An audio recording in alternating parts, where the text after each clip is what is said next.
अस्सलाम वालेकुम and hello everyone, welcome back to my channel Meeshi daily routine. तो जी मैं जा रही हूँ पाकिस्तान अपने भाई के साथ। तो आज के व्लॉग में ना मैं आपसे यही शेयर करने वाली हूँ कि पाकिस्तान जाने से पहले मैंने क्या क्या क्लीनिंग की और क्या क्या मैंने पैकिंग की। और इस व्लॉग में ना मैं कंप्लीट आपसे जर्नी शेयर करूँगी, क्लीनिंग से लेके पैकेजिंग से लेके और ट्रैवलिंग से लेके दुबई से पाकिस्तान तक। तो बनिए रहिएगा इस व्लॉग में और स्टार्ट करते हैं आज का व्लॉग। तो आज का दिन ना बहुत ही ज़्यादा बिजी होने वाला था क्योंकि मुझे क्लीनिंग भी करनी थी जाने से पहले पूरे घर की, और पैकिंग भी करनी थी। तो मैं उठ गई थी तकरीबन सुबह 6 बजे मैं उठ गई थी।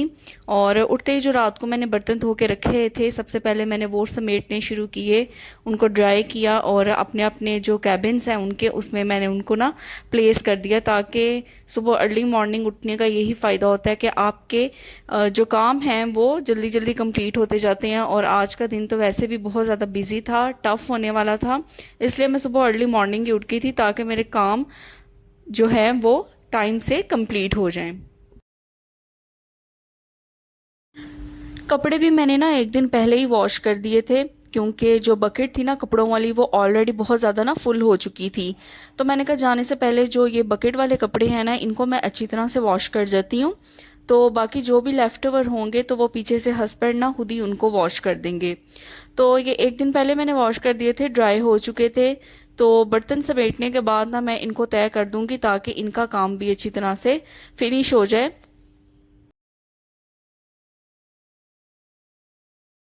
तो पाकिस्तान जाने के लिए जो थोड़ी बहुत शॉपिंग की थी वो रात को ऐसे ही ला के ना यहाँ पे रख दी थी।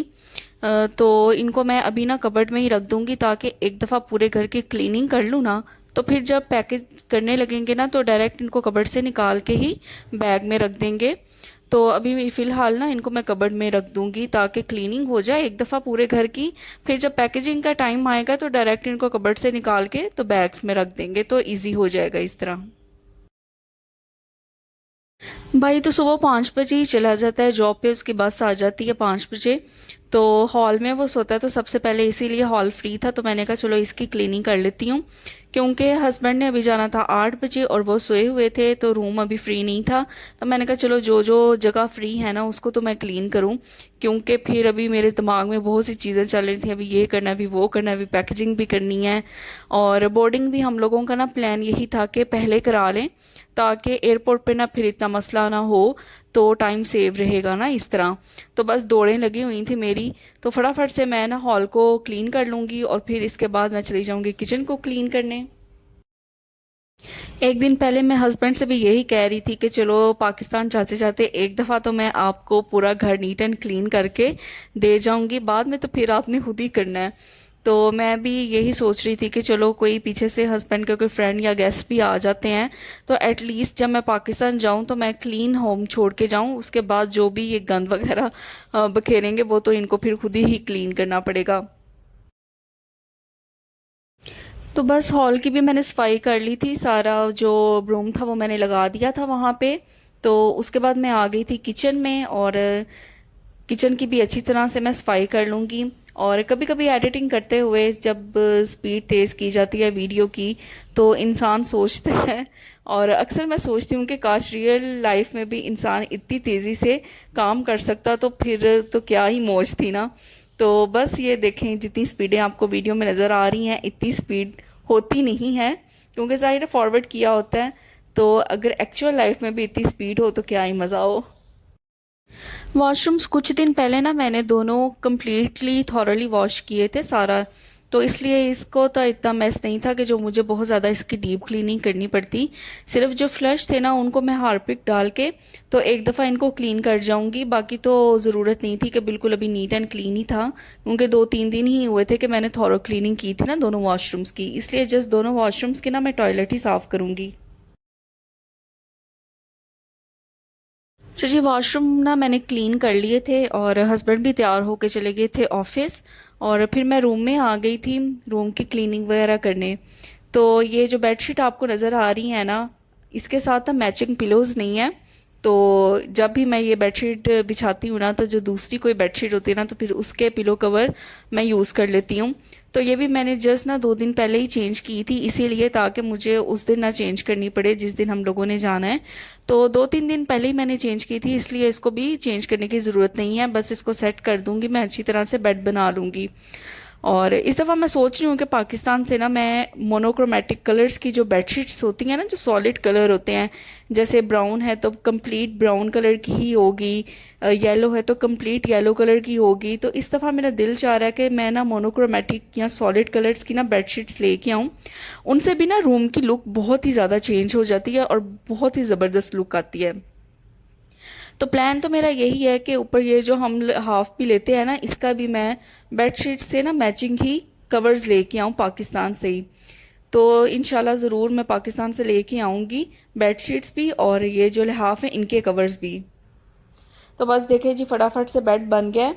और बेड बनाते ही फिर मैं यहाँ पे भी झाड़ू वगैरह या ब्रूम लगा दूँगी और रूम भी मेरा डन हो जाएगा।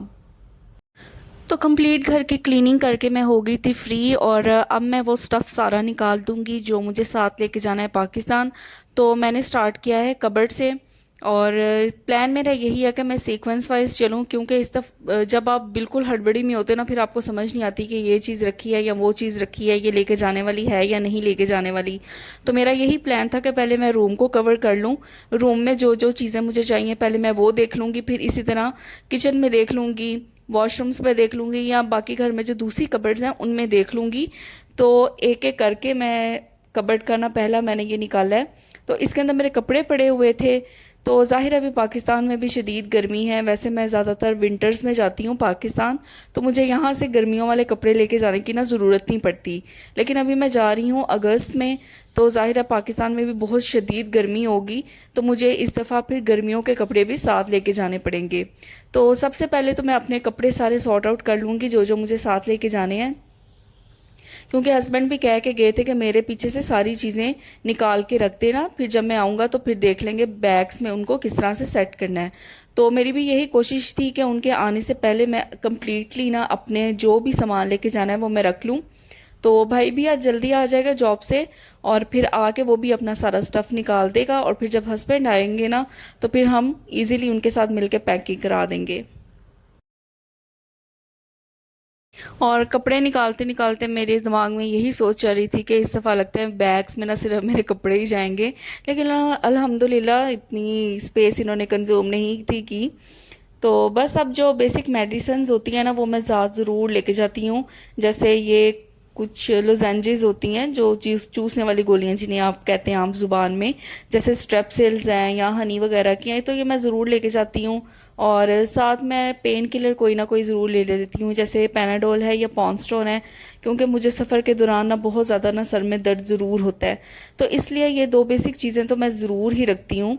और इसके अलावा जो मेरे वाइटामिन्स हैं, या मैं विटामिन डी के कैप्सूल लेती हूँ, तो वो भी रख लूँगी। मेरी कुछ वॉचेस हैं, जैसे ये डिजिटल वॉच है, तो वो भी मैं इस जो कबर्ड का ये एरिया है ना, यहाँ से मैं निकाल के रख दूँगी।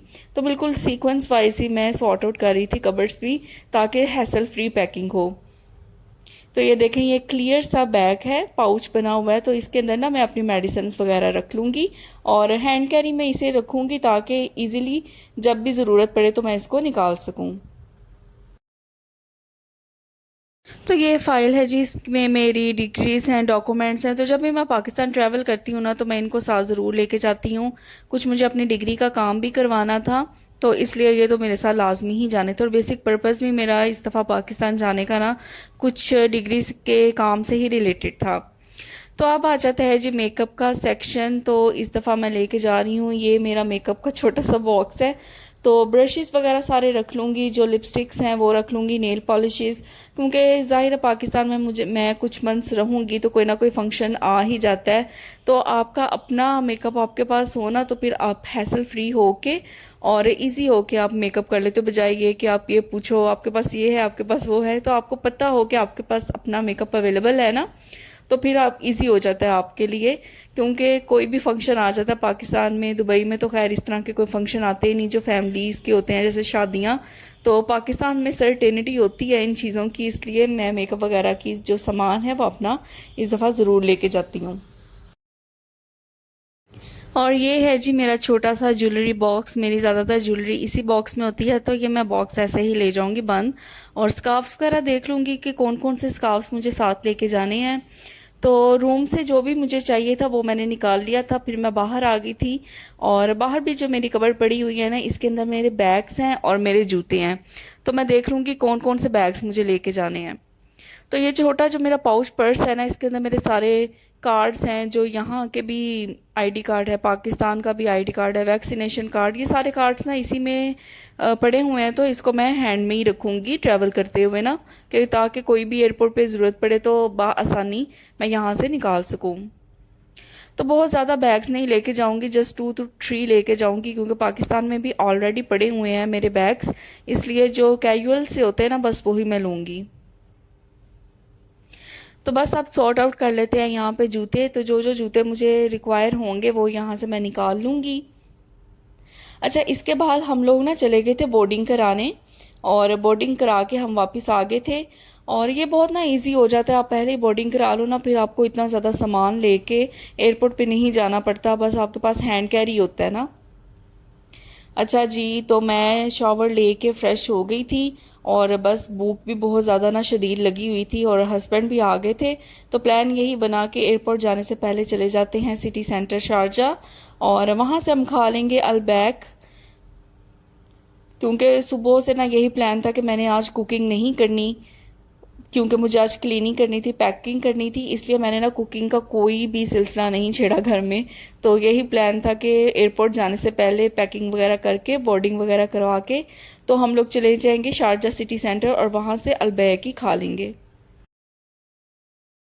तो बस अलबैक खा के भी फ्री हो गए थे, और जो बचा था तो वो हस्बैंड ने कहा था साथ ही ले जाओ, प्लेन में भूख लगेगी तो ये खा लेना। वैसे तो हमारी टिकट में भी था सैंडविच। तो बस ये देखें जी, अब यहाँ पे हो गया है बिल्कुल रात का टाइम, और हम आ गए हैं शारजा एयरपोर्ट पे। और अब दिल को भी कुछ कुछ होने लग गया है। जाहिर है, जब आप पाकिस्तान में होते हो तो पीछे से आपको हस्बैंड की याद आती है, दुबई याद आता है, और जब आप हस्बैंड के पास होते हो तो फिर पीछे से घर वाले याद आते हैं। तो बस यहाँ पे पहुँच गए थे हम लोग, और दिल बस उदास भी था और खुश भी था। उदास इसलिए कि हस्बैंड को छोड़ के जा रही हैं, और खुश इसलिए कि घर वालों से मुलाकात होगी। तो बस एयरपोर्ट के बाहर थोड़ी देर खड़े होके पिक्स वगैरह बनवा ली मैंने और भाई ने, और हस्बैंड के साथ भी। फिर हम लोग आ गए थे एयरपोर्ट पे। तो बोर्डिंग वगैरह ना हमारी ऑलरेडी हो चुकी थी, इसलिए हम लोग चले गए थे डायरेक्ट इमिग्रेशन पे, और वहाँ पे मैं कैमरा यूज़ नहीं कर सकती थी। तो इमिग्रेशन क्रॉस करके फिर यहाँ पे ड्यूटी फ्री शॉप्स होती हैं, यहाँ पे हम आ गए थे, और इसको क्रॉस करके ही ना आगे वेटिंग एरिया था। तो बस वहाँ पे जाके बैठ जाना था, और अपनी फ़्लाइट का हमें वेट करना था। तो ये देखें, वेटिंग एरिया में आके हम बैठ गए हैं, और भाई गया हुआ है वॉशरूम करने, और मैं यहाँ पे उसका वेट कर रही हूँ। तो तकरीबन 1 घंटा हम लोगों ने वेट किया, और फिर हमारी फ़्लाइट थी, प्लेन आ चुका था, और अब हम जाएंगे प्लेन में। पहले मुझे बहुत ज़्यादा डर लगता था कि प्लेन में सफ़र करने का। जब मुझे अभी तक याद है, जब मैं फ़र्स्ट टाइम दुबई आई थी ना, तो मैं बहुत ज़्यादा घबराई हुई थी, और लिटरली मेरे जो हैंड्स हैं ना वो शिवर कर रहे थे। लेकिन अब तो इतना ज़्यादा ट्रैवल करने की आदत हो गई है ना, तो अब इस तरह से सिचुएशन नहीं होती। तो पहले मेरे साथ ना इस तरह ज़रूर होता था कि पहली 1-2 दफ़ा ना मैं घबरा जाती थी। तो बस हमारा प्लेन भी रेडी है टेक ऑफ करने के लिए। तो आपसे मिलती हूँ अब मैं डायरेक्ट पाकिस्तान पहुँच के। तो यहाँ पे जी हम आ गए हैं पाकिस्तान एयरपोर्ट पे। बस यहाँ पे भी सारा इमिग्रेशन क्रॉस करके जो लगेज वगैरह लेना था वो ले लिया, और अभी हम वेट कर रहे हैं ड्राइवर का।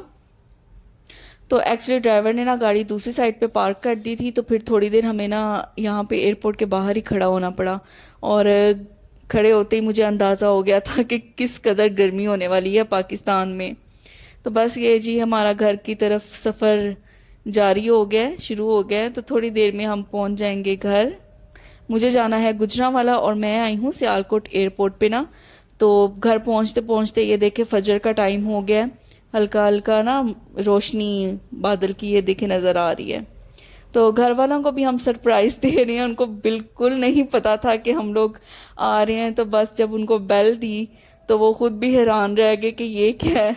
तो बस सारे बहुत ज़्यादा एक्साइटेड थे। तो अब जो मैं आपके साथ व्लॉग्स शेयर करूँगी ना, वो मैं आपसे शेयर करूँगी कुछ मंथ्स तक पाकिस्तान के व्लॉग। और यहाँ पे आपको जो मेरा दुबई में घर में इन्वायरमेंट आपको देखने को मिलता था, वहाँ से बिल्कुल ऑपोजिट चीज़ें आपको यहाँ पे देखने को मिलेगी कि किस तरह पाकिस्तान की ज़िंदगी है, और यहाँ का माहौल आपको बिल्कुल टोटली डिफरेंट देखने को मिलेगा। तो आपसे मिलूंगी मैं नेक्स्ट व्लॉग में। पाकिस्तान के व्लॉग्स आपसे मैं शेयर करूंगी अब कुछ मंथ्स तक, और इसी तरह मेरे चैनल पे बनिए रहिएगा और अपनी सपोर्ट दीजिएगा। मिलते हैं नेक्स्ट व्लॉग में। अल्लाह हाफिज़।